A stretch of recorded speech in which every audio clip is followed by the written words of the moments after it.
नमस्कार साथियों, स्वागत है आप सभी का आपके अपने YouTube चैनल सरकारी भारत में।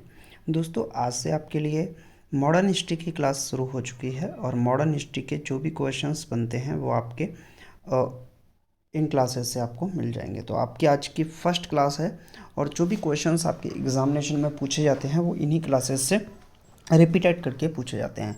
आप अगर रेलवे की तैयारी कर रहे हैं, एसएससी के किसी एग्ज़ाम की तैयारी कर रहे हैं, टीचर बनना चाहते हैं या फिर किसी भी डिफेंस के सेक्टर में जाना चाहते हैं, एसएससी जीडी हो, दिल्ली पुलिस कांस्टेबल हो, एमपी पुलिस हो, यूपी पुलिस कांस्टेबल हो, सब में ये क्लास आपके लिए हेल्पफुल रहेगी। हमने इस तरीके से सेट किया है कि आपके क्वेश्चंस बाहर ना जाएं एग्जामिनेशन से। ठीक है, तो आपका आज से मॉडर्न हिस्ट्री की क्लास स्टार्ट हो रही है और इसमें अपना पहला टॉपिक है भारत में आगमन, यूरोपीय कंपनियों का भारत में आगमन, जिसमें पुर्तगाली ईस्ट इंडिया कंपनी, अंग्रेजी east India company, Dutch, Danish, फ्रांसीसी और स्वीडिश ईस्ट इंडिया कंपनी के बारे में बताया जाएगा आपको। अगर आप श्योर कर लीजिए, मान लीजिए अगर आप इस वीडियो को देख लेते हैं तो आपका एग्जामिनेशन में कोई प्रश्न नहीं छूटेगा।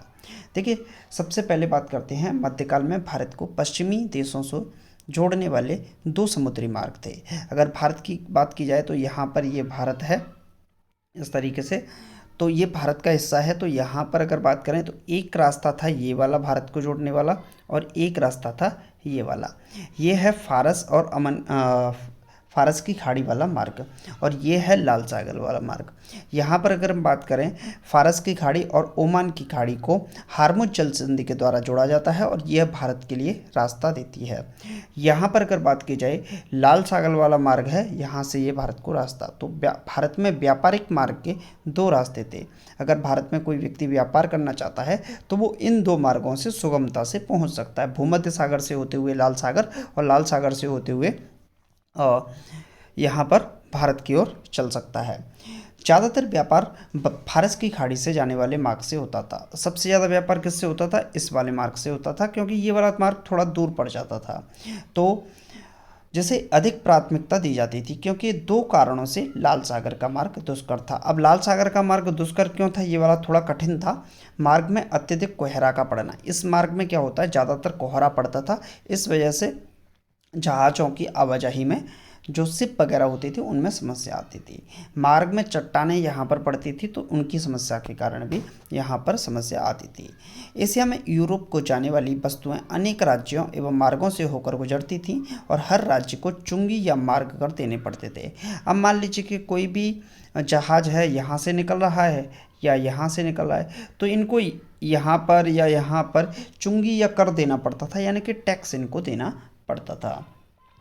1486 की बात करते हैं तो इसमें एक पुर्तगाली नाविक वार्थ लम्यूडेज ने अफ्रीका स्थित उत्मासा द्वीप, कैप ऑफ गुड होप, खोज निकाला। तो ये है आपका अफ्रीका और अफ्रीका महाद्वीप। देखिए, ये है अपना भारत और ये है अपना अफ्रीका, तो अफ्रीका के बिल्कुल नीचे है और इसका नाम है कैप ऑफ गुड होप। ये इसकी खोज कर डाली किसने? पुर्तगाली नाविक वार्थ लम्यूडेज ने, जो कि एक व्यापार करने के लिए गए थे। 1492 में स्पेन की सहायता से कोलंबस नामक एक नाविक भारत की खोज के लिए अटलांटिक महासागर में जोखिम से भरा यात्रा प्रारंभ की। अंततः इसने अमेरिका की खोज की। देखिए, ये कहा जाता है ना, कोलंबस जो था स्पेन का था और स्पेन कहाँ पर है? यहाँ पर है थोड़ा, ठीक, यहाँ पर स्पेन है और ये भारत आना चाहता था। भारत आने के बजाय ये अमेरिका पहुँच गया और कोलंबस ने भारत की खोज करना चाहता था, लेकिन भारत की खोज करने के पश्चात ये अमेरिका की खोज कर देता है और अमेरिका को ही कहता है कि मैंने भारत की खोज कर ली। तो कोलंबस बोलता है कि अमेरिका को कि मैंने भैया भारत की खोज कर ली, लेकिन ऐसा नहीं था, वह अमेरिका था। 1498 में जब एक पुर्तगाली वास्को डे गामा उत्मासा अंतरिक्ष के रास्ते होते हुए भारत पहुंचा, जो एक सीधा मार्ग था। ये क्या था? जो पुर्तगाली था वास्को डे गामा 1498 में ये व्यापार करने के लिए भारत आया था, कोई खोज करने के लिए थोड़ी आया था। लेकिन इसको यहाँ पर पता चल गया कि यहाँ तो भारत है, तो ये भारत की खोज के लिए जाना जाता है। तो आपसे प्रश्न पूछा भी जाता है कि भारत की खोज किस पुर्तगाली ने की थी? तो वास्को डे गामा ने की थी 1498 ईस्वी में। अमेरिका की खोज किसने की थी? 1492 में कोलंबस ने की थी। ये व्यापार करने के लिए गए थे, ना कि किसी खोज वगैरह करने के लिए। यूरोपीय कंपनियों की स्थापना वर्ष, पुर्तगाली ईस्ट इंडिया कंपनी की बात करें तो इसकी स्थापना 1498 में हुई थी। अंग्रेजी ईस्ट इंडिया कंपनी 1600 ईस्वी में, डच ईस्ट इंडिया कंपनी 1602 ईस्वी में, डेनिश ईस्ट इंडिया कंपनी 1616 में, फ्रांसीसी ईस्ट इंडिया कंपनी 1664 में और स्वीडिश ईस्ट इंडिया कंपनी की स्थापना 1731 में होती है। पुर्तगाल जो पुर्तगाली ईस्ट इंडिया कंपनी थी, जिस वर्ष इसकी स्थापना हुई थी उसी वर्ष ये भारत में आ गई। तो ये 1498 में ही भारत आ गई थी और इस कंपनी का नाम था Estado da India. Dutch East India company Bharat में 1605 में आती है और इसकी स्थापना की बात करें तो 1602 में होती है, यानी कि 3 साल बाद आती है। और इसका इस कंपनी का जो नाम था वेरिंग दे ओस्ट इंडसे था। ब्रिटिश ईस्ट इंडिया कंपनी 1608 ईस्वी में भारत आती है। इस कंपनी का नाम था the governor and company of merchant of London trading into the east India.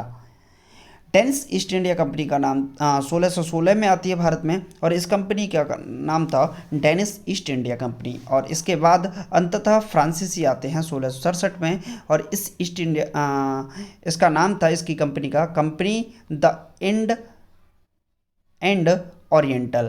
तो सबसे पहले कौन आया? सबसे पहले पुर्तगाली आए, फिर उसके बाद सबसे लास्ट में कौन आया? फ्रांसीसी आए। तो पुर्तगाली, डच, ब्रिटिश, तीसरे नंबर पर आए थे ब्रिटिश, चौथे नंबर पर डेनिश और पांचवें नंबर यानी कि अंततः फ्रांसीसी आते हैं। देखिए पुर्तगाली सबसे पहले आते हैं और सबसे लास्ट में जाते हैं भारत से। तो इन्होंने जो अधिकार कर लिया था वो गोवा राज्य पर कर लिया था, जो कि सबसे लास्ट में गोवा को आज़ाद भी कराया गया था। पुर्तगालियों का आगमन थोड़ा सा समझ लेते हैं। पुर्तगालियों द्वारा यूरोप और भारत के बीच सीधे समुद्री मार्ग खोजने एवं आर्थिक धार्मिक कारण सक्रिय थे। आर्थिक कारण में व्यापार करना और धार्मिक कारणों में एशिया में ईसाई धर्म का प्रचार करना चाहते थे। इनका मुख्य उद्देश्य था कि अपना व्यापार को कैसे बढ़ाया जाए और जब ये जिस देश में जा रहे हैं वहाँ पर जैसे एशिया है, चाहे वो एशिया का कोई भी देश है, म्यांमार है, भारत है, पाकिस्तान है, श्रीलंका है, बांग्लादेश है, कुछ भी है, उसमें अपने ईसाई धर्म का प्रचार भी इनका करने का एक महत्वपूर्ण उद्देश्य था। सर्वप्रथम 1498 में वास्को डी गामा भारत के कालीकट बंदरगाह पर आते हैं। केरल मालाबार तट ये भारत है, तो भारत का ये वाला जो तट होता है इस तट को कहते हैं मालाबार तट, ठीक है। और सॉरी माफ़ कीजिएगा, ये वाला जो तट होता है, ये वाला तट जो होता है इसको बोलते हैं मालाबार तट। मैं हाईलाइट कर देता हूँ, इस वाले तट को बोलते हैं मालाबार तट। क्लियर? तो यहाँ पर पहुँचता है। यहाँ पहले से बसे हुए अरबी व्यापारियों द्वारा वैमनस्य का रवैया अपनाया, लेकिन कालीकट के राजा जमोरिन, जो कालीकट के राजा थे जमोरिन, ने इनका स्वागत किया और मसाले एवं जड़ी बूटियाँ ले जाने की अनुमति प्रदान की। जब ये यहाँ से मसाले और जड़ी बूटियाँ ले जाते हैं तो ये पहुँचते हैं यूरोप में। यहाँ से निकल के सीधे कहाँ पहुँचते हैं? ये केरल से यूरोप में। और ये लगभग 64 गुना उन मसालों और जड़ी बूटियों से फ़ायदा उठाते हैं। तो सारे के सारे जितने भी यूरोपीय होते हैं वो सब के सब धड़ाधड़ केरल में आना शुरू कर देते हैं। तो आपने देखा होगा केरल का विकास बहुत ही ज़्यादा हो चुका है, तो ये वर्तमान में भी देखने को मिलता है। पुर्तगालियों का जो आगमन था वो 1500 ईस्वी में अल्वारेज कैब्रल के नेतृत्व में पुर्तगालियों का दूसरा अभियान दल भारत गया। ये दूसरा दल था। 1498 में जब वास्को डी गामा वहाँ पहुँचता है, 64 गुना मुनाफा फ़ायदा उठाता है, तो फिर पुर्तगाली दूसरा अभियान दल भारत गया और ये भी मसाला आदि लेकर पुर्तगाल पहुंचा। 1502 में वास्को डी गामा पुनः भारत आया। मतलब वास्को डी गामा 1498 में आया एक बार, तो दूसरी बार फिर 1502 में आता है और इसी वर्ष उसने कोचीन में पुर्तगालियों की प्रथम फैक्ट्री की स्थापना की, अर्थात भारत में पुर्तगाली बस्ती बसाई। तो आपसे मोस्ट इंपोर्टेंट क्वेश्चन है मेरे भाई, इस क्वेश्चन को नोट कर लीजिएगा। प्रश्न पूछता है कोचीन में पुर्तगालियों की प्रथम फैक्ट्री किसने बसाई थी? तो वो वास्को डी गामा ने ही बसाई थी और पुर्तगालियों की प्रथम फैक्ट्री थी। 1505 में पुर्तगाली सरकार ने एक नई नीति अपनाई जिसके द्वारा भारत में एक गवर्नर की नियुक्ति की गई। इस संदर्भ में पहला गवर्नर अल्मीडा बना। तो भारत में सबसे पहला गवर्नर कौन था? अल्मीडा था। और किसका था? पुर्तगाल का था। ये भी प्रश्न आपसे पूछता है। पुर्तगालियों का आगमन की बात करें तो अल्मोड़ा यहाँ पर भारत का पहला गवर्नर बनता है। अल्मोड़ा ने कोचीन के दुर्गीकरण कराया तथा इसे अपना मुख्यालय भी बना लिया। 1505 से 1509 तक अल्मोड़ा रहता है। 1508 से 1509 में इसे गुजरात, मिस्र और तुर्की के संयुक्त मुस्लिम जलबेड़े को पराजित कर द्वीप पर अधिकार कर लिया। अल्मोड़ा के बाद अल्बुकर्क 1509 से 1515 ईस्वी तक यहाँ पर गवर्नर जनरल नियुक्त किया जाता है। अल्बुकर्क भारत में पुर्तगाली सत्ता का वास्तविक संस्थापक था। तो आपसे प्रश्न पूछ सकता है, पुर्तगाली जो संस्था थी, पुर्तगाली संस्था का वास्तविक संस्थापक भारत में कौन है? तो प्रश्न का सही उत्तर होगा अल्बुकर्क। इसने 1510 ईस्वी में बीजापुर से गोवा को जीत लिया। बीजापुर, वही बीजापुर जहाँ पर गोलकुंडा की खानें हैं, और किलेबंदी करवाई। पुर्तगालियों का आगमन। वास्को डी गामा 1524 से 1529 तक यहाँ का गवर्नर रहा और 1529 में गोवा में ही इसकी मृत्यु हुई। तो वास्को डी गामा की मृत्यु कहाँ पर हुई? भारत के अंतर्गत ही होती है। गोवा में ही वास्को डी गामा की कब्र बनाई गई। सेंट जेवियर ईसाई संत की कब्र भी गोवा में है। ये भी प्रश्न आपसे पूछ सकता है। वास्को डी गामा के बाद न्यूनो द कूना 1529 से 1538 तक भारत का गवर्नर जनरल बनाया जाता है। यह अल्बुकर्क का वास्तविक उत्तराधिकारी था। इसने 1530 में कोचीन की जगह गोवा को अपनी राजधानी बनाया। तो प्रश्न पूछ सकता है, कोचीन की जगह गोवा को अपनी राजधानी किसने बनाया था? किस पुर्तगाली ने बनाया था? तो इसका सही जवाब होगा अल्बुकर्क ने। पुर्तगालियों का आगमन में यहाँ पर नूनो द कूना की बात करते हैं। तो कूना ने मद्रास के निकट सैंथोम और बंगाल में हुगली में पुर्तगाली बस्तियों की स्थापना करके भारत के पूर्वी तट की ओर पुर्तगाली वाणिज्य का विकास किया। पुर्तगालियों की क्या देन है भारत को, वो भी समझ लेते हैं। तो पुर्तगालियों की देन में भारत में प्रेस यानी कि छापाखाना पुर्तगालियों की देन है। तो आपसे प्रश्न पूछता है, भारत में पुर्तगालियों की देन क्या है? तो भारत में पुर्तगालियों की देन है, पुर्तगालियों के द्वारा ही भारत में छापे खाने की स्थापना की गई थी। तंबाकू की खेती, ये प्रश्न मोस्ट इम्पोर्टेंट है, ये भी प्रश्न आपसे पूछता है। तंबाकू की खेती सर्वप्रथम 1508 में दक्षिण भारत में पुर्तगालियों ने शुरू करवाई, फिर उत्तर भारत में शाहजहाँ के काल में आई थी। भारत में पपीता, अनानास, लीची, संतरा, आलू, शकरकंद, मूंगफली, काजू, बादाम की खेती पुर्तगालियों की देन है। तो मेनली इसमें से जो पूछता है वो पूछता है तंबाकू की खेती। तो ये पुर्तगालियों के द्वारा स्थापना की जाती है, पुर्तगालियों के द्वारा शुरुआत की जाती है। सबसे पहले इसमें पुर्तगालियों की देन है। भारत में प्रेस या छापे खाने की देन पुर्तगालियों की है।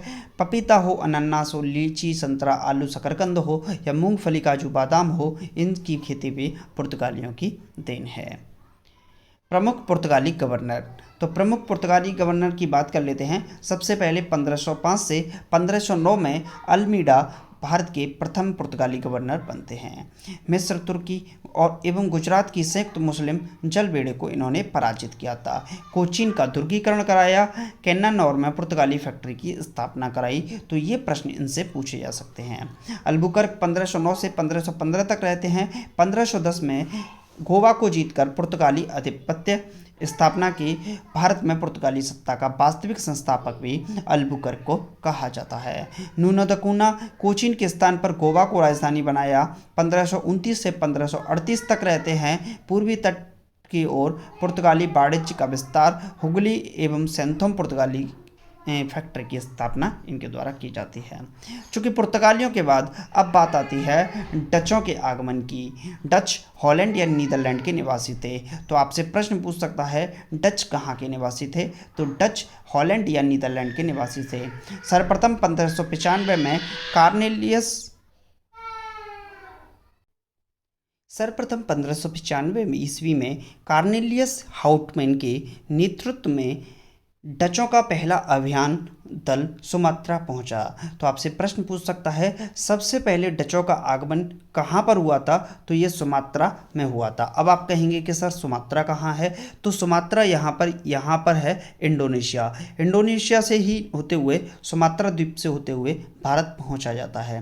तो ये पहले सुमात्रा पहुँचते हैं। 1602 ईस्वी में विभिन्न डच कंपनियों को मिला कर हॉलैंड की सरकार ने United East India Company of Netherland के नाम से एक व्यापारिक संस्थान की स्थापना की।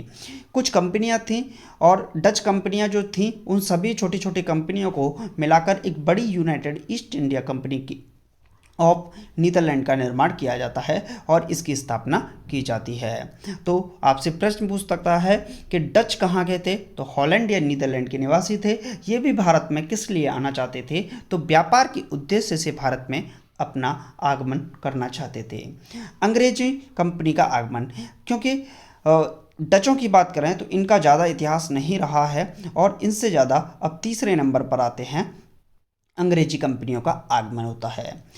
तो अंग्रेज की महारानी थी एलिजाबेथ प्रथम का शासक ब्रिटिश शासनकाल ब्रिटिश इतिहास काल में स्वर्णिम युग के नाम से जाना जाता है। यह कई दृष्टियों में महत्वपूर्ण रहा। इस काल में व्यापारिक उन्नति के लिए भी अनेक प्रयास किए गए।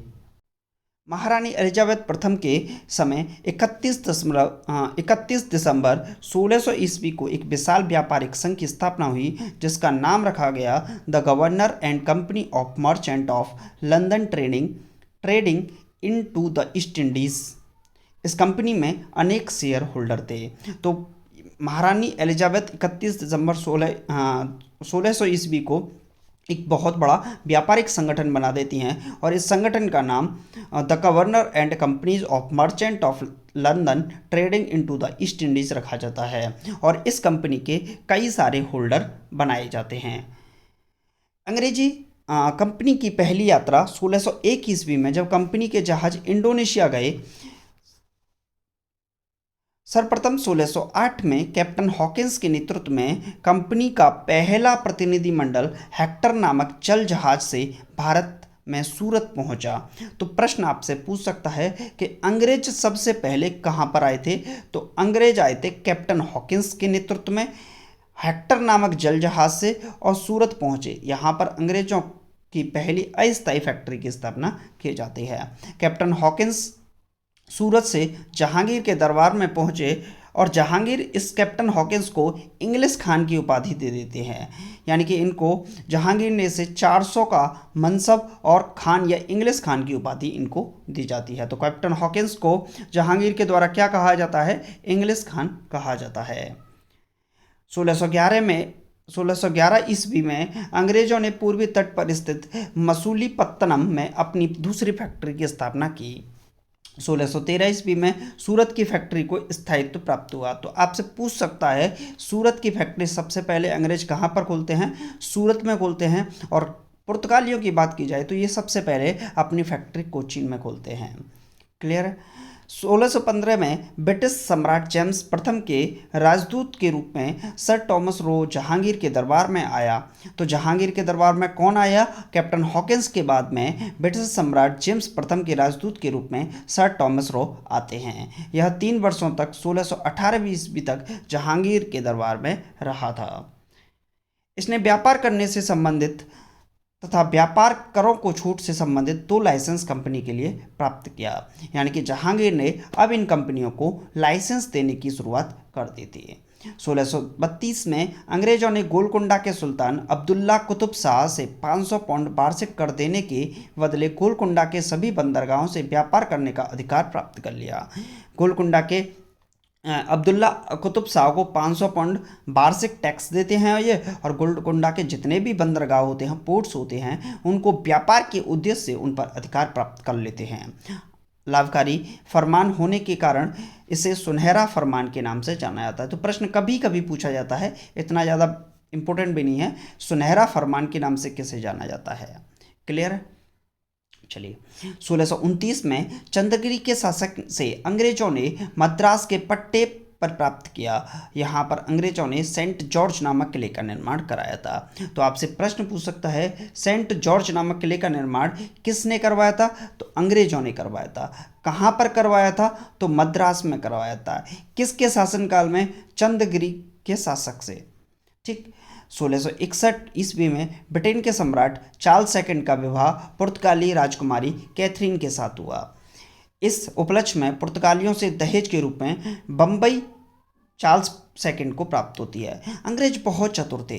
अंग्रेज जानते थे कि कैसे कैसे धीरे धीरे ब्रिटेन का, ब्रिटिश ईस्ट इंडिया कंपनी का अब भारत में अपना पांव जमाना क्यों जरूरी है। वो अपने पैरों को जमाना चाहते थे और चाहते थे कि धीरे धीरे अधिकार प्राप्त किया जाए भारत के क्षेत्र पर। तो उन्होंने सम्राट चार्ल्स सेकंड का विवाह कर देते हैं पुर्तगाली राजकुमारी कैथरीन के साथ, और दहेज के रूप में आज की जो मुंबई है उस चार्ल्स सेकंड को प्राप्त हुई थी।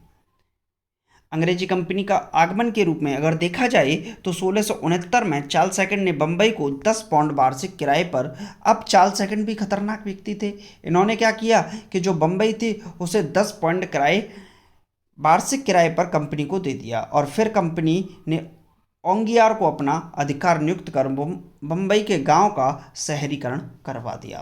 1698 में अंग्रेजों ने बंगाल के एक जमींदार इब्राहिम खां से 1200 रुपये में 3 गांव की जमींदारी खरीद ली। ये गांव थे गोविंदपुर, सूताननी और कोलकाता, और यही बाद में कोलकाता बन जाता है। यही तीनों गांव विकसित होकर कलकत्ता नगर बसा और कलकत्ता नगर बसाने का श्रेय जॉब चारनाक को जाता है। तो आपसे प्रश्न पूछता है कि कलकत्ता नगर को बसाने का श्रेय किसको जाता है, तो जॉब चारनाक को जाता है। और कलकत्ता उस समय कितने गांव से मिलकर बना था, तो 3 गांव से मिलकर बना था। उन 3 गांव के नाम हैं गोविंदपुर, सूताननी और कोलकाता। 1669 में 1700 ईस्वी में कलकत्ता में फोर्ट विलियम किले का निर्माण हुआ और यह पूर्वी भारत के सभी बस्तियों का केंद्र बन गया। फोर्ट विलियम का प्रथम अध्यक्ष चार्ल्स आयर था। तो फोर्ट विलियम कॉलेज कहाँ पर स्थित है, किला कहाँ पर स्थित है, तो ये आपका कलकत्ता में स्थित है। और कब इसका निर्माण होता है, तो 1700 ईस्वी में इसका निर्माण होता है। 1715 में कंपनी का एक प्रतिनिधि मंडल जॉन सरमन की अध्यक्षता में मुगल सम्राट फर्रुखसियार के दरबार में पहुंचता है। इस प्रतिनिधि मंडल ने हैमिल्टन नामक एक चिकित्सक भी इसके अंतर्गत था। हैमिल्टन ने फर्रुखसियार को एक गंभीर रोग से मुक्ति दिलाई थी। इससे प्रसन्न होकर फर्रुखसियार ने 1717 ईस्वी में एक फरमान द्वारा कंपनी को अनेक रियायतें प्रदान कर दी। तो देखिए, भारत में उन्होंने चिकित्सा के माध्यम से भी बहुत ज़्यादा फायदा उठाने की कोशिश की, क्योंकि उनका उद्देश्य था कि कैसे कैसे धीरे धीरे भारत में अपने पैरों को जमाया जाए। 1608 ईस्वी में सबसे पहले अंग्रेज भारत में आते हैं। सूरत अस्थायी रूप से स्थायित्व रूप इनको 1613 ईस्वी में मिलता है। फिर ये 1611, 16, 32, 33, 39, 1651, 69, 1700 ईस्वी तक मुसलिनीपट्टनम, अहमदाबाद, बुरहानपुर, आगरा में, गोलकुंडा में, बालासोर, हरिपुर उड़ीसा में, मद्रास, हुगली, बम्बई, कलकत्ता में अपने पैर जमाना शुरुआत कर देते हैं। तो कहीं ना कहीं यहाँ पर अंग्रेजों का प्रभुत्व देखने को मिलता है। इसके बाद डेनिश कंपनी की बात की जाए तो इनका रोल ज़्यादा देखने को नहीं मिलता है। इनसे एक ही प्रश्न बनता है कि डेनमार्क के निवासी थे। तो डेनिश कहाँ के थे, डेनमार्क के निवासी थे, जो 1616 में भारत आए और बंगाल स्थित सेरामपुर में अपनी बस्ती स्थापित की। यह भारत में इनका मुख्य केंद्र था। तो कहाँ पर, बंगाल में, सेरामपुर। ज़्यादा प्रश्न यहाँ से नहीं बनते हैं। इसके बाद आते हैं फ्रांसी। तो सबसे पहले पुर्तगाली आते हैं, पुर्तगालियों के बाद डच आते हैं, डच के बाद अंग्रेजी, अंग्रेजी के बाद डेनिश और डेनिश के बाद अंततः फ्रांसीसियों का भारत में आगमन होता है। अब यहाँ से देखने को मिलेगा कि अंग्रेज और फ्रांसीसी अपनी प्रभुसत्ता को जमाने के लिए एक दूसरे से किस प्रकार लड़ते हैं और भारतीय क्षेत्रों में अपना प्रभुत्व जमाना चाहते हैं। भारतीय क्षेत्रों का एक व्यापार करने का उद्देश्य जो उनका था, उस व्यापार करने के उद्देश्य से अब वो यहाँ पर एकाधिकार भी जमाना चाहते हैं। फ्रांसीसी ईस्ट इंडिया कंपनी की स्थापना लुई 14 की शासनकाल में इसके मंत्री कोलवर्ट के प्रयासों से 1664 ईस्वी में हुई थी। तो आपसे प्रश्न पूछ सकता है फ्रांसीसी ईस्ट इंडिया कंपनी की स्थापना कब हुई, तो लुई 14 ने की थी 1664 में के शासनकाल में। लुई 14 के शासनकाल में कोलवर्ट के प्रयासों से हुई थी 1664 ईस्वी में। सर्वप्रथम 1667 में फ्रैंको करों के नेतृत्व में फ्रांसीसियों का पहला अभियान दल भारत पहुंचा और यहीं पर इन्होंने अपनी पहली फैक्ट्री की स्थापना की। तो आपसे पूछ सकता है कि फ्रांसीसियों ने अपनी पहली फैक्ट्री की स्थापना कहाँ की, तो सूरत में पहुंचते हैं और यहीं पर अपनी पहली फैक्ट्री की स्थापना करते हैं। किसके नेतृत्व में, फ्रैंको केरो के नेतृत्व में। 1673 ईस्वी में बंगाल के सूबेदार शाइस्ता खां से एक जमीन प्राप्त की। इसी जमीन पर चंद्रनगर नामक प्रसिद्ध फ्रांसीसी बस्ती का विकास हुआ। 1701 में फ्रांसीसियों ने पांडिचेरी को अपना मुख्यालय बनाया और यहाँ पर पहला गवर्नर फ्रांसिस मार्टिन था। तो आपसे पूछ सकता है फ्रांसीसियों का पहला गवर्नर भारत में कौन बनाया गया? तो फ्रांसिस मार्टिन को बनाया गया। इन्होंने अपना पहला मुख्यालय कहाँ बनाया? पांडिचेरी में बनाया था 1701 ईस्वी में। 1735 में ड्यूमा फ्रांसीसी गवर्नर बनकर पांडिचेरी आया। इसके समय में फ्रांसीसी व्यापार का अत्यधिक विकास हुआ। तो दोस्तों आज के सेशन में मैंने आपको कराया कुल मिलाकर भारत में यूरोपीय कंपनियों के आगमन के बारे में। यहाँ से आगे कल नेक्स्ट वीडियो में बात करेंगे, लेकिन कुछ क्वेश्चंस को कर लेते हैं जो कि अपने एग्जामिनेशन में बहुत ज़्यादा यहाँ से प्रश्न पूछे जाते हैं। तो पहला प्रश्न है, सूची फर्स्ट को सूची सेकंड से सुमेलित कीजिए तथा सूचियों के नीचे दिए गए कूट से सही उत्तर का चयन कीजिए। यूरोपीय कंपनी, व्यापारिक कंपनी और सूची सेकंड है उनकी स्थापना वर्ष। पुर्तगाली ईस्ट इंडिया कंपनी की बात की जाए तो इसकी स्थापना 1498 को होती है, यानी कि ए फर्स्ट से ही मैच होगा। ब्रिटिश ईस्ट इंडिया कंपनी की बात की जाए तो ब्रिटिश ईस्ट इंडिया कंपनी की स्थापना 1600 में होती है, तो बी टू से ही मैच होगा। और डच ईस्ट इंडिया कंपनी 1602 में और फ्रेंच ईस्ट इंडिया कंपनी 1664 में। तो फर्स्ट ऑप्शन इस सवाल का सही जवाब होना चाहिए। नेक्स्ट क्वेश्चन है, वह पुर्तगाली कौन था जिसने गोवा पर अधिकार कर लिया था? तो ये था Alfonso de Albuquerque. Next question है, निम्नलिखित में से किस यूरोपीय ने भारत में सबसे पहले अपना व्यापार फैलाया और प्रभावित किया? तो इसका सही जवाब है, सबसे पहले आए थे, सबसे अंत में गए थे पुर्तगाली, और इन्होंने गोवा पर अपना अधिकार भी प्राप्त कर लिया था। 1498 में वास्को डी गामा भारत में कहाँ पर उतरा था? तो कालीकट के तट पर बंदरगाह पर उतरा था और यहाँ पर जमोरिन ने इनका स्वागत भी किया था। तो दोस्तों आज के सेशन में कुछ इतना ही। आपको अगर वीडियो अच्छा लगा है, फर्स्ट पार्ट है और हिस्ट्री को इस तरीके से कवर कराया जा रहा है कि आपकी एग्जामिनेशन का किसी भी प्रकार का कोई भी प्रश्न ना छूटे। उम्मीद है आपको आज का सेशन अच्छा लगा होगा। सेशन अच्छा लगा है तो वीडियो को लाइक करके चैनल को सब्सक्राइब करना बिल्कुल मत भूलिएगा, और प्लेलिस्ट में आपको सारे के सारी वीडियोस मिल जाएंगी। Thank you for watching this video. Bye bye, take care, अपना ख्याल रखिए।